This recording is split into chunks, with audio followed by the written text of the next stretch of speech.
today in the paper.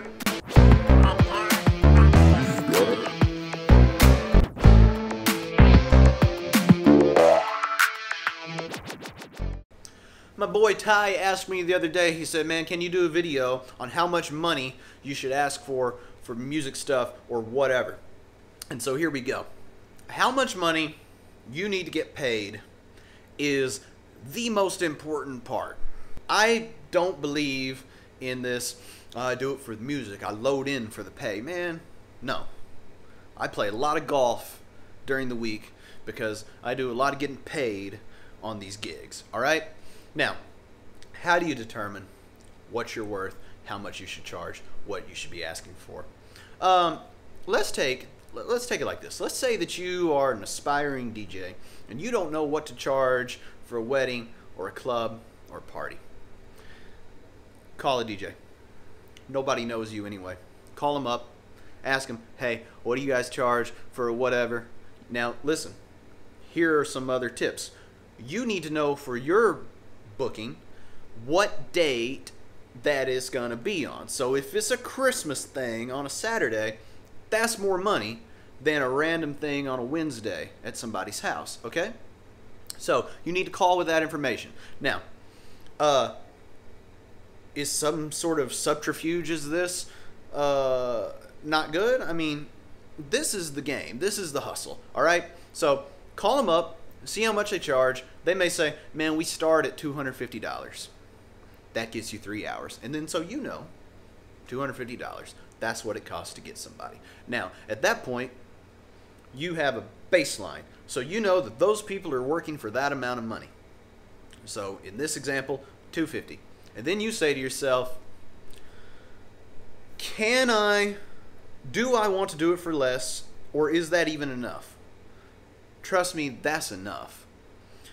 But then you have to say, nobody knows me. Is anybody going to book me for that? Answer, probably not. So then we got to look at ourselves. And we have to say, self, what is it worth to me to pack all this stuff up, to go to this place, to set it up, to stand there all night, then to tear it all down and take it home? Now, I feel like $100 is probably good. Like, at the absolute worst case scenario, $100 gets you in the car and gets you to somewhere in town, okay? These days, you know, people say that they've been playing for $100 a person, playing music, DJ, whatever, since like the 70s, and I believe them. We know inflation is not keeping up in certain spots like it should be. So I'd say $150 or $160, you know. You want to keep increments that are like, you know, bunches of 20s. That's a pro tip. Ask for money that makes for round bills. Because when people go to pay you, last thing they want to do, 100, 40, 50, 5, 6, 7. You don't want to do that. You want them to just count X amount of 20s. Done. Or 3 50s. Or 200s. The less they think about it, the better they'll feel. Now, the other side of this is you need to have your asking price. So your asking price, you're going to find out by calling as if you want to book somebody. All right? This isn't a bad thing. It's not a bad idea. These people get called all the time by actual clients who want to look and see how much it costs, and then they either go through with it or they don't. So it will be part of doing business for you, and it's part of doing business for them. But here's the other thing. Don't just go undercut people to death. So if you feel like, well, they do it for $250, I'll do it for $50. Don't do that. You're devaluing the entire industry when you do that. Because all of a sudden, if you show up for $50 and do as good or nearly as good a job as the $250 guy, then now he isn't worth $250 anymore. And the middle now becomes something like $100. So you have just cut down all of your future money-making potential. Here's another way to look at what to charge for any services. Work it out hourly.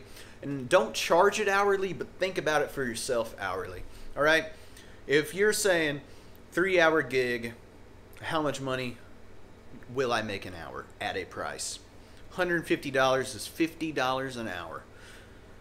What do you know that costs $50 an hour? I mean, I think that's stuff like plumbers is probably $50 an hour. I don't know what else, but $50 an hour is a good lick. I mean, so there you go. The flip side of that is 3 hours, 4 hours is about all you're ever going to get to work like that. So it's not like you're a factory worker doing 8 hours a day at 35, etc. So you do need to look at, though, when you're talking to people, that $100 for 3 hours is $33 and change an hour. That's a good lick. So you can look at it that way for yourself to sort of rationalize what you're charging and what maybe it feels like it should be worth to you. And, you know, $100 for a couple of hours, I think, is where I would start if you're totally lost. But, you know, get more if you can get it, and research, like I said before, to figure out how much more you might be able to get. Alright, I know that one was a bit of a ramble, but it's a question that I get a lot, and I get it asked in a lot of different ways. So, I've covered how to book a gig before, and sort of how to do that in a previous video. Hopefully this one helps a little bit with just the nuts and bolts cash. But leave some comments down below. Let me know if it's clear to you. Let me know if I need to do another video on the matter. It is one of my favorite topics, how to make money out of our hobbies. Like and subscribe for more videos, and I will see you soon.